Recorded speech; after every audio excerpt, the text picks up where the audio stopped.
everyone. Welcome to the Above the Yellow Line live show on a Wednesday night. Good to see you all tuning in. Ravaging Wolverine, Adam Thorne. Hello. There is so much to talk about today. Myself and Dom Joseph are going to be talking all things NASCAR and even previewing what's to come with NASCAR as well with Homestead Miami Speedway. We do have a special guest joining us in the second half of the show, as you can see on the screen. So we will get to that very, very soon. But right now, Dom, how are you doing? Good. Yeah, good. That was a good race in Vegas. A little bit change of pace from the last couple of years where one guy dominates. I would say an upset finish. Really cool winner and a really cool team winning. And it was an outright win. They were good all day. So it was really cool to see. Now, I'm curious by your use of the word upset. Do you mean more so unexpected, or do you mean upset in the way that you were like, oh, the car wasn't good all race long and here we are? What's your definition there? Upset, no, for sure. If you look at the power teams, you got Hendrick, you've got Gibbs, you've got Penske. Even I would put RCR on there too, and even Roush now. Roush has really risen back to the occasion, but Wood Brothers Racing has two wins since 2017. There was a whole gap there that they didn't have any wins, and they've really been that underdog team for the longest time. So Wood Brothers getting a win and getting a win outright with good pace all day long was very surprising. And I get it. It's a Penske car with Wood Brothers livery on it, but still, it's still cool to see that team win, and they are still that underdog team. And I got the chance to talk to Josh Berry, Miles Stanley, one of the crew members, Parks today, and just talking about the win. And something interesting that John Wood had said in their post-race press conference was like, everyone's going to say that this was a Penske car. When Penske does well, or when we do well, it's because of Penske. When we do bad, it's because it's just us. And I think something that he really specified in his post-race interview was this was a Wood Brothers effort. Yes, like you said, it's very clear at this point. It's not a secret. There is an alliance with Penske where they get data, resources, etc. But it was cool to see just so early on in the season, things are clicking left and right. And I think, too, it is rare to see a driver and crew chief pairing that is new do so well right off the bat. I don't know. Can you think of any other driver crew chief pairing that just hit it off within the first 5 races together? The first one that comes to mind is Denny Hamlin and can't remember the crew chief's name in 2016. Their first year together, they won the Sprint Unlimited and then the Daytona 500 right out of the gate. There you go. That's the one. I'm sure there's probably one that comes to mind. Cliff Daniels, Kyle Larson, 2021. They got things rolling pretty quick there too. Those are the first two that come to mind. But I mean, still, it's awesome to see them right out of the gate be competitive, and it's not like, oh yeah, well man, they just got it right in Vegas. They've been good all year.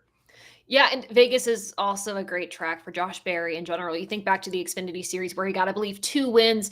And it was a matter of trying to translate that success from Xfinity to this Gen 7 car, which totally different vibe and feel. But very happy to see the Wood Brothers in victory lane in a convincing way. The other point to mention with this too, Adam brought this up. It's the first win on a 1.5 mile track for the Wood Brothers since Morgan Shepherd did at Atlanta back in the day, which again, I mean, it's a testament to their work. It's crazy. Yeah. It shows you just how big a deal this win was for that team. Because, I mean, you think back, obviously, Harrison Burton got the victory at Daytona. And that one was last lap pass for the win against Kyle Busch. And then before that, you have to go back to Ryan Blaney winning Pocono. Yeah. I think that was the last time it wasn't a super speedway win, because before that, it was the Daytona 500 for Trevor Bayne and then Elliott Sadler at Bristol. So, yeah, a 1.5 mile win for Wood Brothers Racing is huge for that organization. And now, I mean, think about what this does for the team. Now you're going to go into Kansas. You're going to go into Charlotte. I mean, the big one for sure is we could go after the 600 this year. So think about how huge that would be to see Wood Brothers win the World 600 again. So that would be something really cool to see. I mean, what's exciting about them winning this early on in the season is the sky's the limit. They have the rest of the year, obviously, to rack up some more wins, get some good points to keep themselves really good going into that first round of the playoffs. But when talking to Miles today, he's like, we can now like kind of test different equipment, different setups. Like they're no longer kind of in danger and they're no longer like, oh, we got to win, because this team knows they don't just have to win. They're good enough at this point to focus on points racing, which is Yep. exciting. But of course, no longer having the pressure of needing to win to get in, they're locked in. They can Yeah. really just test at this point, which is really exciting. And one thing too to finish up is with the Team Penske Alliance. It Yeah. is for sure. I get like they build the car in house at Penske. They do all the work on it. But I mean, when they get to the racetrack, it's all right. Here you go. Good luck. Yeah. And it's up to the Wood brothers to go win with it. Yeah. So credit to them. They were able to get it done. Also, I did learn today this, I'm gonna swear, shit is going viral post from Josh Berry with the dogs. Those were John Wood's dogs. Yeah, for sure. Oh, okay. So Nice. I did learn that today too, because I was like, it's not gonna happen again, but you never know. I would love to see more dog photos in Victory Lane, please. Well, see, here's what's going to happen though. If they win this week at Homestead Miami Speedway, then they're officially the good luck charms, and they have to come to every race. This is true. This is very true. Hey, I'm here for more dogs at the racetrack. Now, this is a very valid question. Do we think that Josh Berry can win again this year? I mean, I don't see why they couldn't because of how good they were all day at Vegas.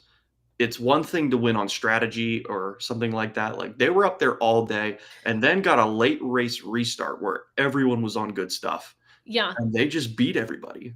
So I don't see why they couldn't. And yeah, I see nothing holding them back from doing it.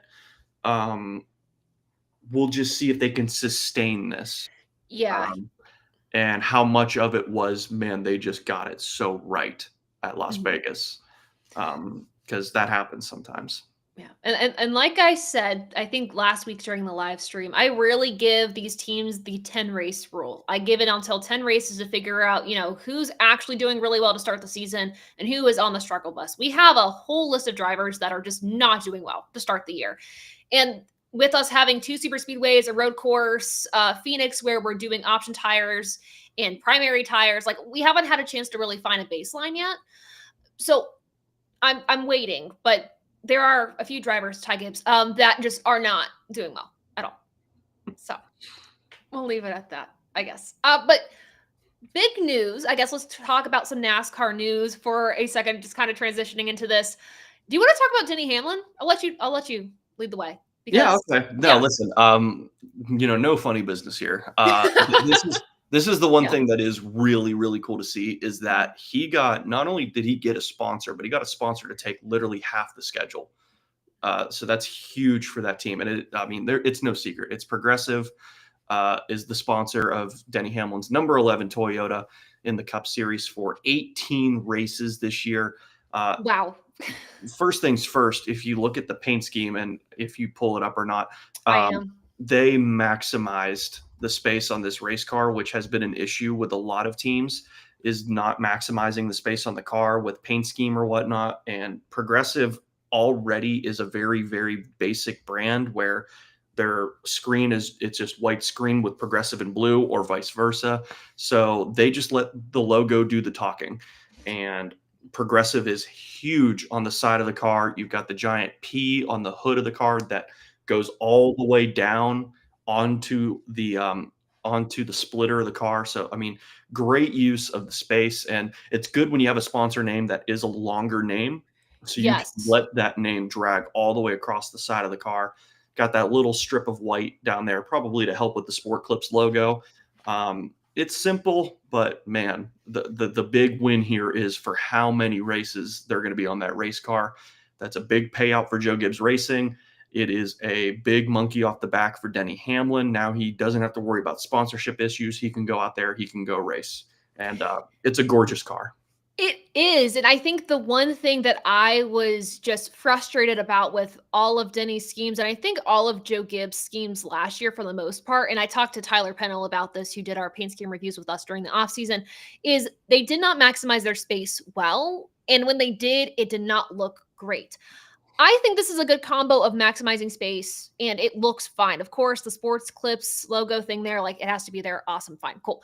But It looks fine. And then when you mentioned the 18 race primary sponsorship, to me, I'm like, that's how many primary sponsorships they were missing. There could be more, we don't know, but this helps fill that gap. So to me, one, that was concerning, but two, awesome to see a major company like Progressive in the sport, where I feel like we are losing major companies kind of left and right. There's no recognizable brand like this. At first glance, you're like, I know what Progressive is. It's not like a, I don't know, like a seafood company or something like that. Like I'm thinking about Ty Dillon today because they announced some stuff with that. But like this is recognizable where you know, and it creates excitement. And there's so many like cool activations that they could do. I would love to see a commercial with Denny Hamlin and Flo. Don't think that's going to happen, but I'd love to see it. I mean, I'm here for it. But Yeah, yeah, and then the color of the car is cool. I believe this took up the remaining races left, which right out of the gate, that lets you know they had 18 unsponsored races Yeah. for the 11 car. So they were in dire straits. So this is a huge get for them. And obviously, if they had that many open races, this deal must have been in the works for some time. Yeah, because this is gonna be like upwards of 1 million for that many races. Like, well, I would assume Oh, they're gonna spend a pretty many penny millions. on this Yeah, deal. This deal, yeah. and those deals don't happen in a week. They don't happen in a month. If they do, shocking. Uh, so this has to have taken some time. Obviously, Adam Stern, posted something a few days ago hinting towards this before it was announced. So he got a scoop to kind of go ahead and at least let the public kind of know this is in the works. It's probably going to happen. It happened. But a huge deal for Denny. Again, like you said, a weight off his shoulders. He can just go out there and race. And he's always been a really good ambassador for the companies that have been on board his car. So I'm excited to see what they do with this because I think they can do some pretty creative things with this. I'm excited about it. I think one of the big things people forget is Geico left as a premier partner at the end of 2024, leaving the market for an insurance company wide open Yeah, in NASCAR. there So you go. that probably was a big selling point for JGR. That's true. And somebody is bringing up a very good point here. The P on the hood, it's not really, that doesn't scream progressive to me. Somebody said it looks like the HP logo. Somebody says it looks like the PayPal logo. Michael did.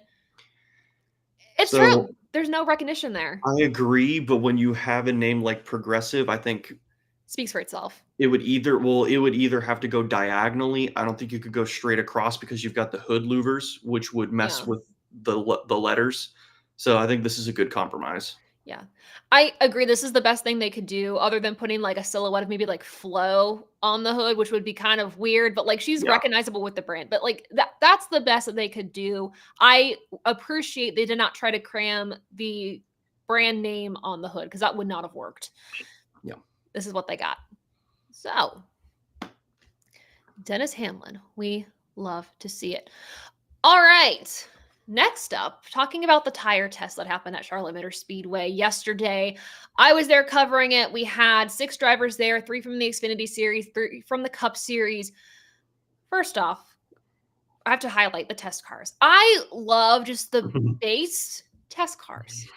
It's refreshing. I would say Mhm. like at Rockingham, the teams really had fun just playing with the schemes for the test cars. Like Yeah, this time it was very basic. But the importance of being able to test. Yes, this was a Goodyear tire test, and I'll get into some of the driver comments, but having that on track time when several drivers just don't get that ability, that's huge, right? absolutely. Yeah, because I mean, that's just something a lot of people don't realize about what the sport used to be. I mean, people would go test every week and they would just go run hundreds and hundreds of laps at specific racetracks. I know Nashville Super Speedway and Kentucky Speedway used to be really big test tracks. Greenville Pickens Speedway was a big test track.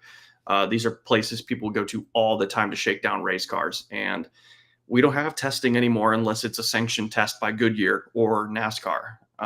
We don't have the preseason thunder at Daytona, which is a heartbreaker. That used to be the Bummer. best. But yeah, we used to have very regular testing, and there used to be open testing for anybody. You can go as much as you want, as much money as you're willing to spend, you're allowed to do. So it's Mhm. it's up to you to spend the money to go do it. We're not going to stop you. But now it's very, very, very strict on no testing unless it's sanctioned because they just want the most even playing field possible. which is fair. I think, I mean, you get back to the argument that in this era, I feel like it is so crucial to have more testing, especially for those drivers that are trying to make those one off starts. And this goes back to maybe the Catherine Lake stuff, which I don't want to get into. But then again, it goes to argument as well. Maybe if we're not going to have more testing, more practice. But again, whole can of worms, don't want to get into that. But it is super important to have this testing time. And there's a more in-depth video about the driver's specific comments over on the Racing America YouTube channel. We talked to Austin Hill, Eric Almirola, Chase Briscoe. We talked to all these different drivers. But the general consensus I came away with was this was very last minute for the drivers. They didn't really know what Goodyear was looking for. I don't think Goodyear knew what they were looking for, to be honest with you guys. But it was a way to help really refine that mile-and-a-half product. It's already fantastic in the Cup Series, and it's already pretty decent in the Xfinity Series. As we know, the Xfinity Series has the best racing out there for stock car racing. But overall, it really, to me, it came down to just more test time. Nothing was really noticed with the difference of the tire. Austin Hill said there was one tire that he tried where he was just way loose going into the corner or exiting the corner, and that's really the only difference he noticed. So I think it was more so just Goodyear seeing what they can push and just push it in a slightly different direction, but not anything huge.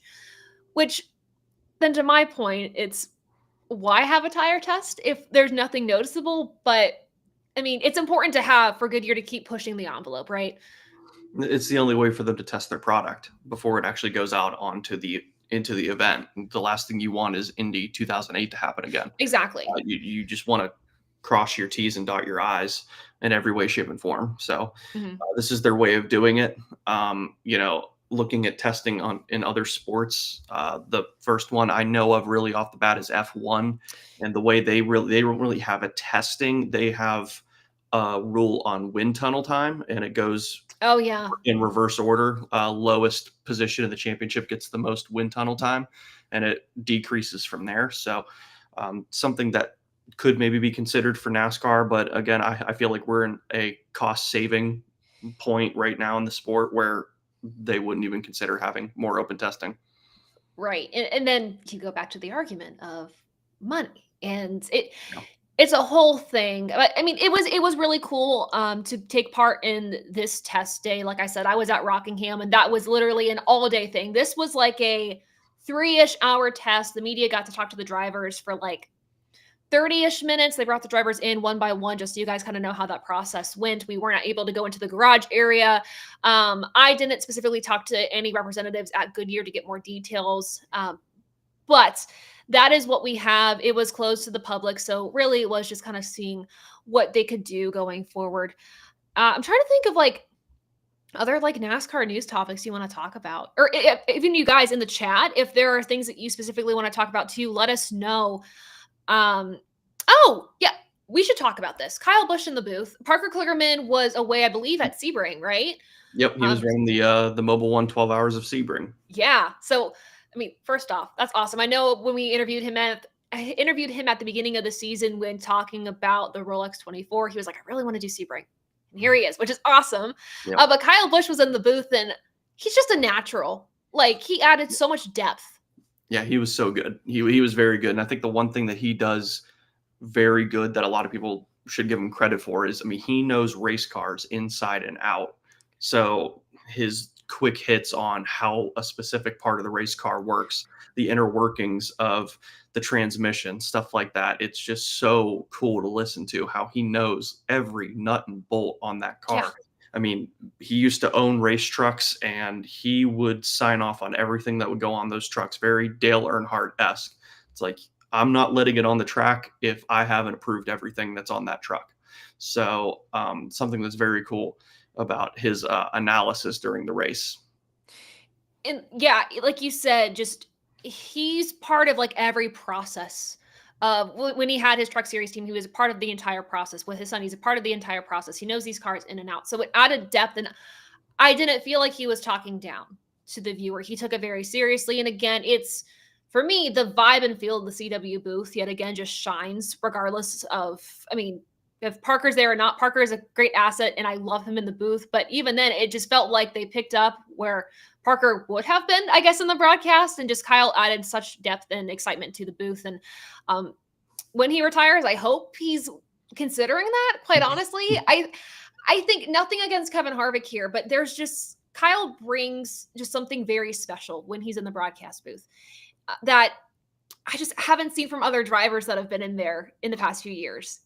Yeah, I don't see Kyle doing it, honestly. I know he I wouldn't, don't but I want him to. I don't see him doing I think he is just gonna be so locked in on Brexton's career and just being there Yeah. for him and just helping him there. Maybe once Brexton gets to NASCAR, he'll take a little bit of a back seat and just let the team do what the team needs to do.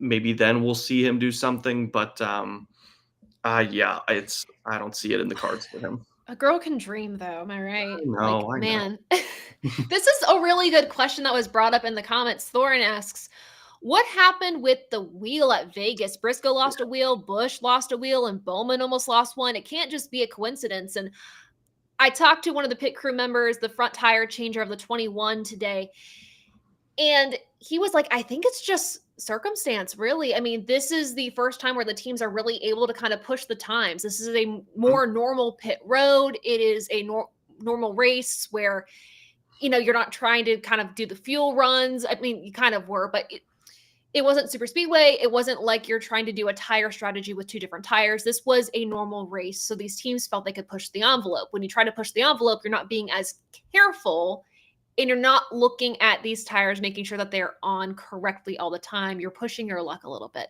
So I think from his perspective, as a tire changer, that's where he kind of felt these teams were kind of dropping the ball. And that's why we saw so many issues. Yeah. Would you I know that was from the pit crew perspective, but would you agree with that? Yeah, for sure. I think it's just these guys the driver is trying to save tenths running laps, and these guys are trying to save tenths changing tires. It all is the same deal. It's all be as fast as you possibly can. They try to memorize when that nut is going to lock in place and it's secured. They try to time that up perfectly. And sometimes, I mean, all it takes is a quarter turn not fully tight and it will unravel itself right away. Exactly. So it's just, how bad do you really want that 9-second pit stop? How bad do you really want that 8-second pit stop? And what are you willing to sacrifice to get it? And they sacrificed some loose wheels. And there were some suspensions after the race in the penalty report because of all these loose wheels and things like that. So again, get those mistakes out of the way early in the season. Again, this was race 5. So it's okay. I mean, not great, but it's okay.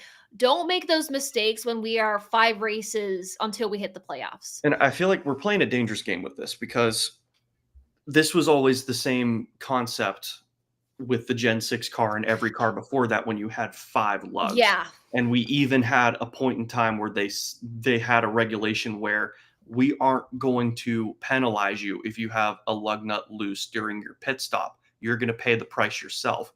And they would immediately set the tires up where they were only gluing 4 lugs to the tire. So they were already sacrificing 1. And that turned into getting 3 tight. And maybe the 4th one gets tight. And those wheels would get loose. And the drivers immediately complained, like, the wheel is loose. Just don't worry about being fast. Just get the tires on. Get the lugs tight. Now we've only got 1 lug. And if you don't get it right, it's not that, it's a loose wheel. It's coming off of the car. And now you have a tire on the racetrack with cars approaching it at full speed. That is a incredibly dangerous projectile if that gets launched into a campground, if that gets launched into the grandstands. All I'll say is we're playing a dangerous game. It's not forgiving. Like you said, the 4 lugs when you need 5, that's forgiving. You just go back down pit road, tighten it up, or you take a fine after the race. Whatever you want it to be, up to you. This is not forgiving, and it could be dangerous and harmful.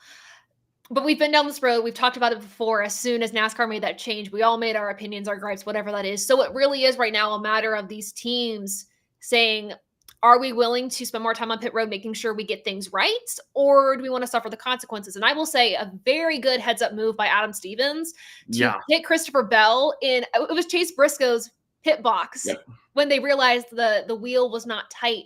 And of course that incurred a penalty for pitting outside the box, but man, that is so much better than what it could have been, which could have led into a suspension if the wheel came off on track. Well done.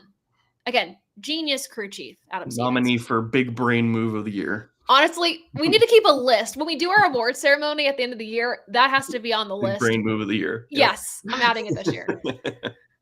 All right, everyone. Before we get into our guest segment, it is presented by Happy Hour Racing. You guys see, well, you saw the hat I was wearing. It's a Junior Motorsports hat that was given to me by our friends at Happy Hour Racing. They have officially licensed NASCAR, Formula One, and IndyCar merchandise, all at fantastic prices. Go to happyhourracing.com/ATYL Media to get all your racing gear. They are the official apparel partner of ATYL Media. They also have diecast too, just FYI for all you diecast lovers out there. They do sell diecast. We actually just gave one away. It was a signed Ross Chastain 124 Busch Light Peach diecast, and we're going to do more giveaways as the months go on. So stay tuned for that. But of course, we appreciate Happy Hour Racing for not only partnering with us for this show, but the entire ATYL Media Network. We appreciate their support. So please support them as they support us.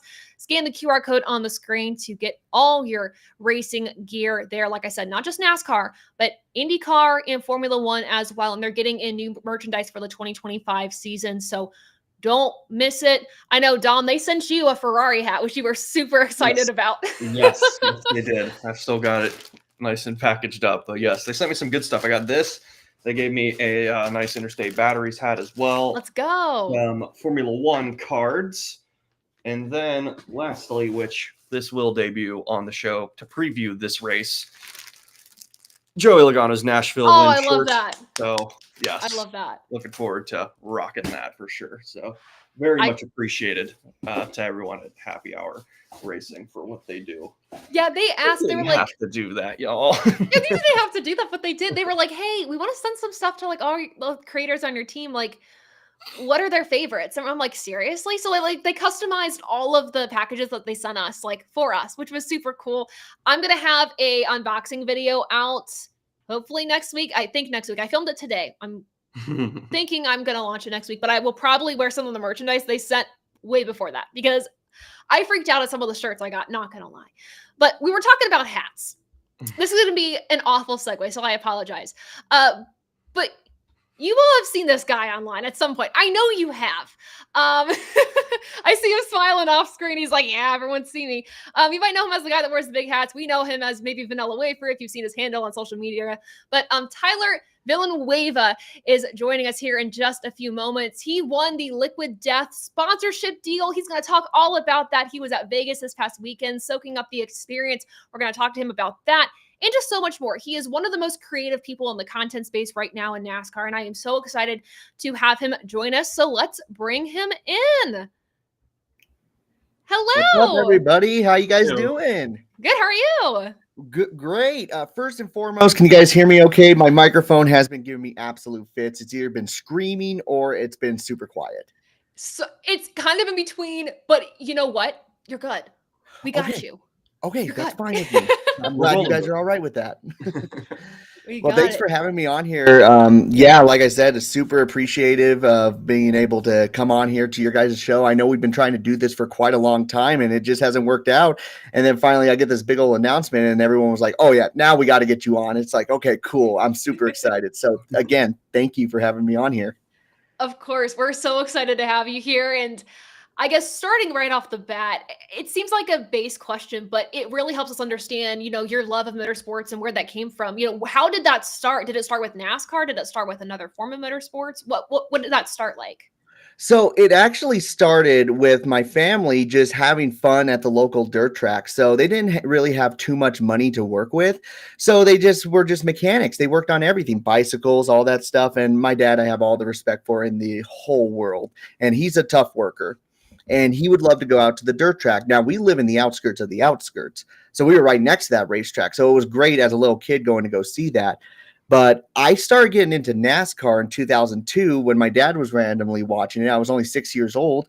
and he was watching that Bristol night race in 2002 between Rusty Wallace and Jeff Gordon. And we all know how exciting that finish was. I only watched probably the last 15 laps, and that's all I needed to become forever hooked on to NASCAR. I watch it here and there, but then when I attended my first race in 2006, I was like, this is the sport I'm going to love. I'm going to enjoy it. And of course, Jeff Gordon won that race at Infineon, now known as Sonoma. So I had to stay with the 24 team. And now I'm here just making videos. I want to eventually make some type of content, and NASCAR was just obviously something I always loved, and I've taken it to a whole new level, and there goes my poster. It happens. It happens. Yes. Well, first of all, one thing, and I hope Taylor can agree on this, we all have a Bristol night race memory that will stay with us forever. I can remember one of the first times really sitting down and watching a race with my dad was 2012, watching the Bristol night race, and when Tony and Kenseth had their little run in, and just seeing Denny storm through the field and win. That was the first time I stayed up for a race that late. So that's cool that you have that memory too of the night race. And I'm sure, Taylor, you have one too. But you said your first race you went to in person was Sonoma, correct? 2006? Yes. And I was trying to remember who all ran in that race. For some reason, I can know some of the field fillers, and I can remember some of the people who finished up front. Obviously Jeff Gordon won. I think Terry Labonte was driving the number 96 car, and he was able to finish like in the third position on a pit strategy. So that was absolutely crazy to see that. But just going out there in the hot sun, but seeing those cars back then, they didn't have wraps. They obviously painted the cars themselves, and how they shine and how the different motors sound. I do remember Penske, out of all teams, having the loudest engines as they came by. So you could almost close your eyes and just hear the engines go by, and you had an idea on which team it was. So it was just an incredible experience, and it was just something that would just hook anybody. If you've never been to a NASCAR race, you absolutely have to go one if you just like any type of racing. What hooked me on my love of the sport is I went to my first race in 2017. It was Kentucky Speedway. Rest in peace, Kentucky Speedway. And it was yes, thank you guys. Thank you. We have to. Yes. And it was just the most incredible thing. I got into NASCAR in 2016, so I'm a little late to the game. But it is something, there's something to be said about just the sights and the smells and the sounds that really hook you in. And from that was a want to create content. And I'm curious for you, when did you start that content creation journey, and where does that creative kind of spark come from? Like, how did you come up with your ideas? Like, I know you do the ranking from like the whiteboard. Like, where do all those ideas come from? So honestly, I've tried making videos about NASCAR as early as 2016, and you'll never find them on YouTube because they are just terrible takes. Like my mic's way off, and it's like the most obvious things ever. I'm like, yeah, the Kyle Larson guy, people don't know him, but he might be something someday. It was just goofy stuff, but I was looking at it and I was like, okay, I don't have the ideas yet, but something's there, and eventually I will figure this out. And then when I was going, then when the pandemic happened, we were all kind of going just a little crazy with it, and I was just like, I got to find something to do. And I decided to whip up a podcast, and I was trying to be super serious like I was again. And I was like, oh my gosh, this isn't working. It's not myself. And where I'm from a small town. I thought to myself, you know what? Why don't we just make it super goofy, have so much fun with it? Because Fox used to do that back in the 2000s. We love that. TNT used to do that when Kyle Petty and Wally Dallenbach were up in the booth. And I'm like, I can do that stuff, but put my own spin on it. And just one thing led to another. And there's just times I'm just like laying in bed and I'm thinking to myself, I've actually always wanted to make a tier list because I like that professional side, but I can do it in my own way. So it's just trial and error. You just find something you love to do and you just go with it. And that's just how I work. And if it doesn't stick on the wall, I'll do something else. Just keep myself entertained and enjoy the sport. Yeah. See, I can relate to that with, your first go of videos not going great. My diecast reviews have been deleted off the database for the betterment of the people. So no worries there. Well, first things first, I mean, you're very recognizable for the big hat, and it's a very ingenious calling card when you're ever at a race. It's very easy to find you. And has that really been a benefit for you when you're at racetracks and people recognize you off the bat and you get noticed easily? Yeah, so that is definitely everybody sees me immediately, and it's funny because a lot of people think I'm Eric Estep. If you've never met Eric Estep, he is 18 inches taller than me. Like the top of my head goes to like almost his belly button. He is a tall human being, but because I wear the beard and I have glasses, everyone's like, "Oh, you're Eric Estep." I'm like, "No, I'm not there yet." He's very professional. I'm just a huge fan of it.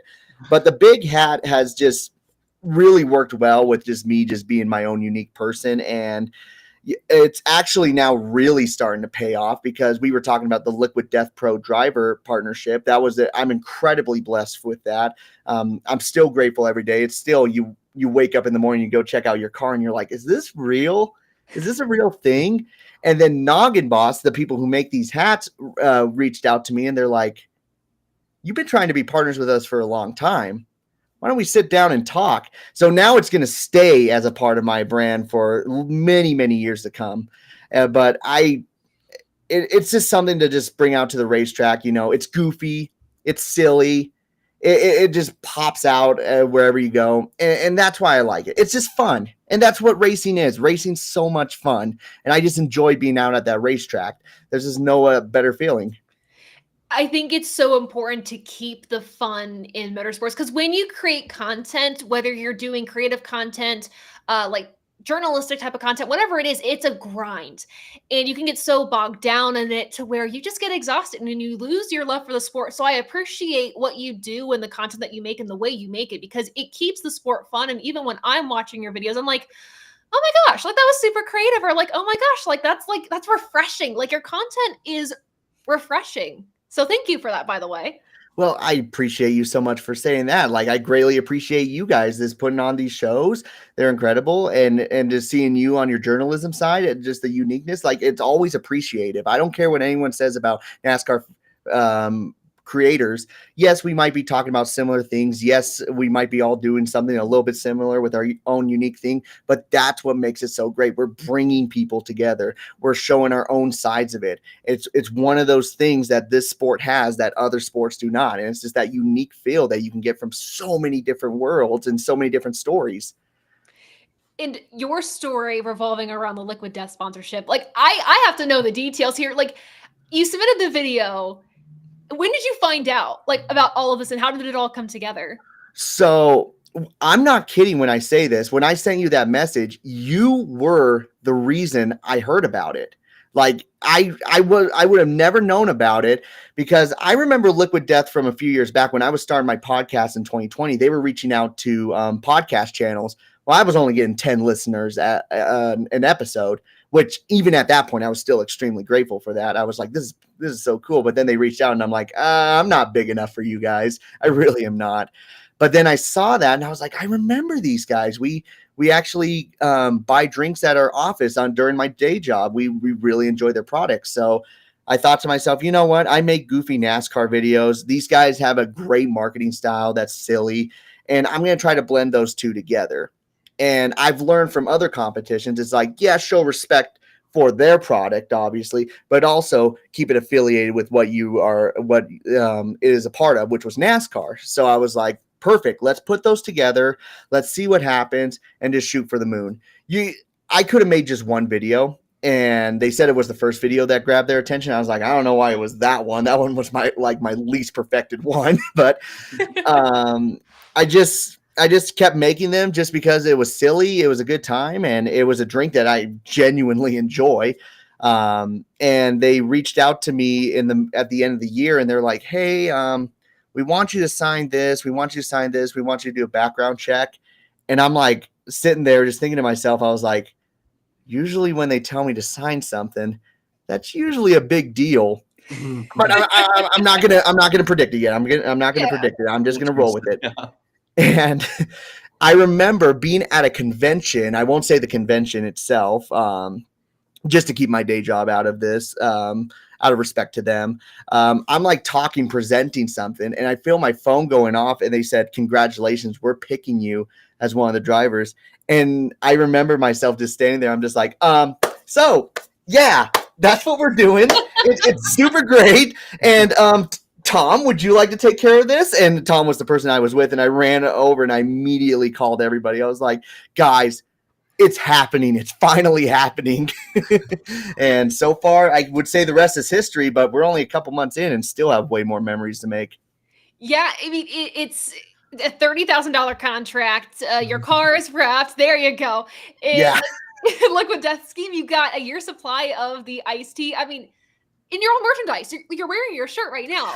Yeah, this is the coolest thing of all is they made us our own NASCAR driver shirts. And it looks just like the old Dale Earnhardt shirts, Jeff Gordon shirts, the ones from the 90s. That's the one that everybody wants is those type of styles. And they gave me the prototype.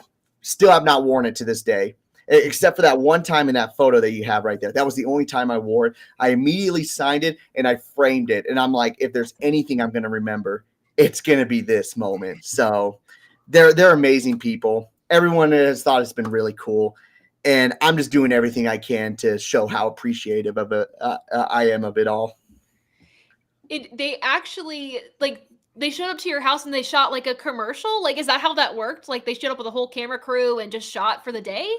Yeah, it was actually a couple, and they were amazing two people. Like I really got along with them, and they were like, "We want to do this, we want to do that," and we were having actually horrible delays. So I'm from Reno, and for some reason, Reno's airport is one of the worst airports in all of the nation. Like everyone struggles with it. Yeah, if you could put this as a track. This airport would be the Langhorne Speedway of international airports. Oh God! Just because it's just such a windy nightmare. So we got delayed 3 weeks with this, just working on this, and so we had to rush it a little bit. And me just making all these videos, I was like, okay, I can do this for you guys. It will be great. And it was so funny because my girlfriend was stepping out, like getting ready to go do something, and she immediately looked and she's like, I gotta take pictures of this because it looked, with the video itself, it turned out amazing, but just the way we were doing it, it was so funny because you just see all this stuff just like randomly put together, and then you see this $15,000 camera right in my face. Yeah. So very professional people. They know what they're doing. But it was just so funny just looking at the outside looking in. It was just like boxes here, little boxes here, but the camera was top quality. That's what I love. I will say, I mean, have you had a moment after all of this has happened, and it could be like right away, or it could be maybe even yesterday. Have you had a moment where you just had an exhale, was like, I can't believe this is happening? Oh yeah, definitely. I mean, that first day I was like, oh my gosh. But I've told myself, and it's kind of funny that I immediately thought of this. I told myself, I'm like, okay, is this peak for me? Or is this just the start of something amazing? And I told myself immediately, like, I'm going to love every minute of this, but I need to work even harder now. Now that I've earned this chance, now I can truly figure out if this is something I really want to go full speed on. And so I think there will be a day eventually in it all where I'll be sitting there and I'm just going to look at everything like, oh my gosh. But I would say it happened a little bit at the beginning. But right now I'm like so driven on just trying to succeed on this and trying to show them, hey, I'm not going to be just someone who you just threw it on and you're like, well, that was it. I'm going to do as much as I can with you guys. If there's any piece of advice that I've been given, like Doug Rice, Holly Kane, they've all given me this advice. It is enjoy the ride.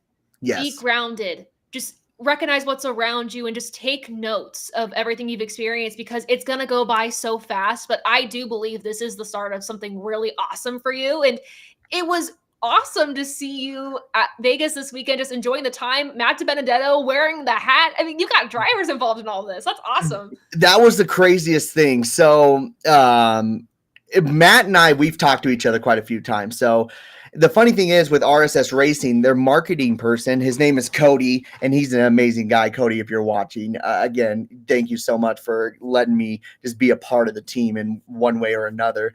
But I talked to Matt a couple times, and I was like, you know what? It's incredible that you're coming to this team and you're getting the second opportunity. And I decided to make them all little custom diecast cars because that's my little favorite thing to do when I'm like really stressed out. It's just painting cars and just putting those stickers on there. For some reason, it's calming for me. I love And every time I see Matt, he's just like, "What up, bud?" He's just a really down to earth, cool person. And he saw that hat, and he's like, "Dude, those big hats, I love them." And I'm like, "Do you want to wear it?" Not even thinking twice about it. I'm just like, if he wants to wear it to put on a photo, he's like, "Yeah, I'll give it to you after driver introduction." And he was just walking on down there, and I was like, "Are you freaking kidding me? Am I having a driver just literally wearing a hat that says my logo on it? Like, this is unbelievable." And Kyle Sieg, who I was with, by the way, if anyone knows Kyle Sieg, that is one of the most introverted human beings out there. I love him to death. He's really great. He's very talkative to me, but the dude does get really anxious real easily. And that's totally fine because my brother's the same exact way. So I kind of understand that. I said, "Do you want to wear this?" And him with that wavy hair, he's just like, that's okay, man. Like trying to nicely tell me no. And it did not hurt my feelings in any shape or form. I'm like, dude, the fact you even thought about it means a lot. Like, I got to cover it because I'm not having much hair left. You, sir, you need to stride that hair everywhere you go, or strut that hair You wherever got you go. the flow. No, I'm just this is just laziness. That's all this is. I just got to get it cut. You know what? I wish I could grow my hair that long. I can't do it anymore. So it's hurtful when you do that. That's what I do best, is ruin lives. And that's why I wear the big hats. It's too big of a bald spot, and this was the only one that could cover it also. That's all I got to say about that. Well, I will ask two more things. The first, it's pretty clear with your videos, you have committed to the 24, from Gordon to Elliott to Byron. You've committed to the 24 car. And I know there's a lot of people that, you know, when their driver retires, they kind of are just like, oh, well, I'll keep watching, but I'm not going to pick anybody. Or, okay, well, he's gone, but I really like this guy now, so I'm going to go watch this guy. But what is it about the 24 that has you just fully committed to it? I mean, obviously it speaks for itself, but what was it for you personally? Because everyone has their own story. Yeah, so for me, sticking with the 24, it really wasn't glued to me until 2020. Like between 2016 to 2019, I had that same issue. I was struggling. I was like, man, am I ever going to see that 24 car in victory lane? Is Chase Elliott really going to be a driver I go for? I don't got a problem with Chase Elliott at all, but it was just like, he was more of like Bill Elliott, and I like Bill Elliott, but that's just not the driver I go for. I go for a driver who's like, gets more excited in victory lane. And William Byron, I thought it was kind of cool just to see what he was able to do, you know, how he got his career going. And when he was finally able to get that first victory, you know, something sparked in me to make me think, oh my gosh, this kind of feels like how I used to feel going for Jeff Gordon. And it could be something small, maybe just him banging on the on the roof, something like that. Because Gordon did that quite a bit during the 2000s when he would get super excited, and I really enjoyed that. But then when I went to races and I got to meet certain drivers, he was also one of those drivers who always came up to me every single time. Didn't matter what I had. He's just like, I got to sign your stuff, man. You got my gear. And then when he started wearing the big hat, that became part of my brand. And it's like, got me even more attached to him. So I know if I ever wanted to go like the journalism side, I know eventually I would have to not show my huge biasness towards William Byron, but I'm not doing that. I'm not trying to go that professional journalism route. There's way more incredible people who can do that for me. I'm just doing this out of the fun and enjoyment for the love of NASCAR, whatever that may be. Maybe I could be an official, you know, biasness towards Hendrick Motorsports. That could be a big deal. That could work in my direction, 100%. But yeah, oh my gosh, you look at something and they just like, Bubba Wallace did this, but Byron, no, and they did the exact same thing. It's like, come on, like I'm happy they gave me that, but. Oh man, I am not blind by that. I know what's going on here. That's awesome. NASCAR, please do not exclude me out from the garage area. I really do respect everybody there. You just got to throw some jokes at yourself. You got to make fun of yourself. You have to. You really do. It's required in the creative space. I really feel like, for sure. Yes, absolutely. Like, we like NASCAR was never meant to be taken super duper serious. It's a professional motorsports. We all know that, but there's so much fun in it.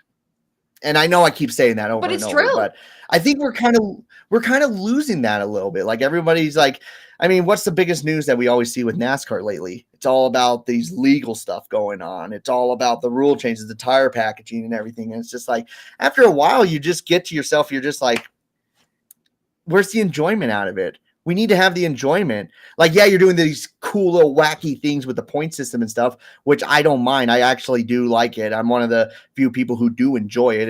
It's like you love it or hate it. It's here to stay, but don't lose the heart. That's what we cannot lose is the heart of the sport. That's a great point because there's something therapeutic about, you are listening to all the pre-race stuff. This goes for when you're at the racetrack. You're listening to all the pre-race stuff, what everyone's predicting, what are the big storylines, of course, the lawsuit and everything like that. What are the big, and I mean, most of the time, what's coming up in the headlines are the negatives, what they want, what people want to see changed and whatnot. But then there's something therapeutic about putting the headphones in and no commentary, and it's just race car sounds. And you let your own eyes pick out the action on the racetrack. And all you can hear is the sound of the race cars and the competition in front of you, and there's no outside sound from there. And it's just awesome. How can you hate that? How can anyone hate that? Yeah, it's the most therapeutic thing. And even though, like, for me, I go to the races and I cover them now, but I always make sure to take like 10 minutes when I'm at the track, take the headphones off, turn off the radio, and just stand and listen. And like, for me at Daytona, I was able to give myself one of those moments and I'm like, oh my God, like NASCAR is cool. Like, this is pretty neat. And it's so important that we keep having those moments, and that also fuels creativity. And it's been so cool to see your journey as a content creator and just the creative space that you have brought in the audience. So again, thank you so much for coming on the show. Thank you for sharing your story. Congratulations on everything. And we wish you all of the best going forward. We'll be keeping up with your content. Thank you so much. I do appreciate it. And thank you guys so much for having me on here. Really been wanting to do this for a long time. So thank you. Awesome. Keep crushing it, buddy. You're doing great. Yeah, keep doing great stuff. Thank you. I'll keep working on it. Don't worry, guys. Have a good night. Thanks. Bye. You as well. Bye. Don't you just love a good story? Like, he's such a cool guy. So cool. He's making fantastic content. Appreciate Tyler for joining us on the show. Please check out all of his content. Of course, on all of our social media promo for this episode, but go support him. Truly was one of the content creators that really stuck out to me when I started watching his content like a year and a half ago. And we did a live stream on TikTok together, and I'm like, this guy knows his stuff. He's engaging, he's fun and creative. And again, he brings the heart back into the sport that I think is missed so often now with all the news and all the stuff. So awesome to talk with Tyler. Again, thank you so much for joining us tonight. I guess another awful segue. Ravaging Wolverine was bringing this up. Like, Taylor has awful segues, but we love to see it regardless. You all know I collect die casts, right? I mean, I feel like I need to like light this in the background so you guys can kind of like see them better. Maybe there you go. Wow, look at that. Die cast. Fun. Yeah, so fun, right? Benzik Designs has the best die cast displays out there. And I actually got something in the mail from Matt Benzik today that you all are going to see in a video tomorrow. And I about cried. Not going to lie. It is the coolest diecast display I've ever had. I mean, it was custom for me. You guys are going to love it. I swear. But all that said, all my 4-tier diecast displays that are behind me that you kind of can't see, kind of can see, they're all from Benzik Designs. He's creating displays for 124 diecast, 164 diecast he's just releasing in the next few days, as well as IndyCar displays, Formula One displays. He's doing it all. You saw Tyler roasting himself. See, you gotta have fun with it. You gotta roast yourself sometimes, honestly. No, I saw that and I was like, to keep it together, Taylor. Oh, I love that. By the way, Tyler, you're not mid, you're great. FYI. But you know, we gotta roast ourselves sometimes. And then Matt's in the comments too. He goes, oh, that's me. It is you, Matt. So everyone make sure to check out Benzik Designs on Etsy. We have them linked in the description on our website. It literally, Benzik Designs is all over our website, on our partners page, our store, everything in between. Use the promo code ATYL 2025 to get 20% off your order. Again, all types of diecast displays for your diecast collector heart's desires. But yeah, please check him out on Benzik Designs on Etsy. So there we go. I'm going to keep the lights on because that's actually kind of cool. I don't know why I didn't do that earlier. Wow. What a bummer. Oh, well, that's fine. Homestead Miami is coming up this weekend. Is it? It is. Isn't that crazy? What can we expect going into this track? It is I'm going to speak for ourselves. It's a fan favorite. I mean, this track is so versatile. It's going to be a fun weekend, I think. I really do. Yeah, 100%. I mean, it is the driver's racetrack for sure. I mean, you look where it's been in the playoffs for the last handful of years, even dating back to 2020, 2021 when it was in the spring. I mean, this race never disappoints. It's just the competition is incredible, and it is one of the best examples of precision that we have in racing, where the only line is the high line, and the closer you can get to that wall, the faster you're going to go. And it is just incredible to see how precise they are and that they can go. I mean, they're going to tap or scrub the wall eventually, but they can go so many laps in a row without even touching it. But I mean, this is your gap to the wall. That's it. It's incredible to see the precision of it, but with it comes great competition, because the bottom line isn't going to be the best, but that's your only way around the guy in front of you. So you've got to find a way to make it work. And a lot of great side-by-side racing. And I mean, come on, we had a grandstand finish last year on the last lap. And I'm almost certain we're going to get something like that again this year. Obviously, championship isn't on the line with this one, but a spot in the playoffs is, and that's all it takes to make someone do whatever they can to win a race, even if it means just going a little bit deeper into the corner. So Homestead is one of the great ones. Have a lot of great memories there back in 2017. So love this track, and I think it's going to be a really good race. I think I speak for all the fans, and again, I don't want to speak for us all, so I apologize, but I'm going to kind of right now. I think we would all love to see this track as a championship track again. And one, you have a really good memory there from 2017 when you were able to cover that race, and obviously that was Dale Jr.'s last race as a full-time Cup driver. And I mean, you have so many good memories there. It is a track that is so versatile. There you go. I need to get that car. Oh my gosh, it's she's so beautiful. Yes. Again, our love for diecast is just above all. But there are so many good memories at Homestead. It is a track that fits basically every driving style, and there is huge risk with that track, and there is big rewards with that track as well. You look to how these drivers have performed in the past of the track. I would think that Tyler Reddick has to be a favorite going into this weekend. I think 2311 Racing, for at least Bubba Wallace and Tyler Reddick, have had pretty good qualifying speeds so far this season. So maybe could see them starting up front. You look at the 12 of Ryan Blaney. He's done pretty decently at Homestead as well. Josh Berry, in that whole 21 team, they said, having that data from Penske is really helpful to us. And they're going to be looking at Ryan's data to see how they do, Is Wood Brothers Racing the next 3-race win streak? Stay tuned, you guys. We could see it. But that being said, too, that's just when you thought, oh, well, streak's over, now he can settle into the season. Christopher Bell could straight up dominate this race if he wants to. He is very good there too. I say it's anybody's game this weekend. I really do. But it honestly really is. It is. I mean, there are a few drivers that I think are going to really stick out, but as we saw last week, there are drivers that are starting to come into their own. I mean, Josh Berry, for instance, we've seen Carson Hocevar do pretty well the past few weeks. Unfortunately, I know he's gotten caught up in some incidents here and there, but he's done really well. I think this could be a good weekend for him too. Noah Gragson, maybe keep an eye on him this weekend. There are so many possibilities. I'm so excited to get back to racing at Homestead. This is a track that I look forward to every single year. One day I'd love to go. Not this year, but maybe next year. Fingers crossed. We'll see. Regardless, very excited for this upcoming weekend of racing. Tyler, thank you so much for the super chat. By the way, we have super chats now. That's a new thing. Love that. Yeah. So, oh yes, and then also talking about Vegas as well. Forgot to mention while at Vegas, seeing Wood Brothers win a race was absolutely incredible. Like we talked about, it was a fan favorite win for sure. Whether you like Josh Berry or not, it always feels so good to see the Wood Brothers in victory lane. Josh Berry, seeing a 4-3 win. Yeah.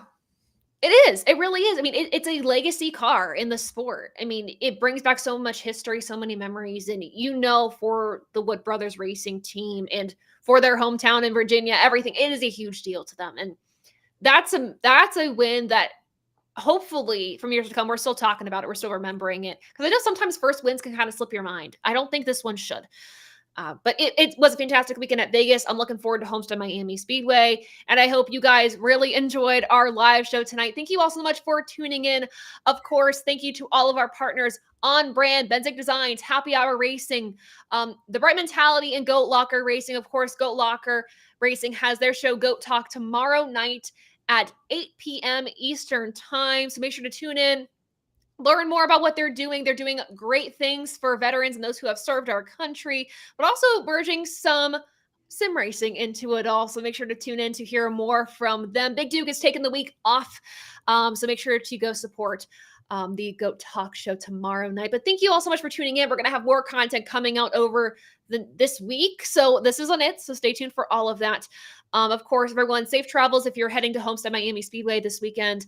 Have a fantastic weekend regardless. Thank you so much for tuning in. From myself, Dom Joseph, and a special thanks to Tyler for joining our show tonight. We will see you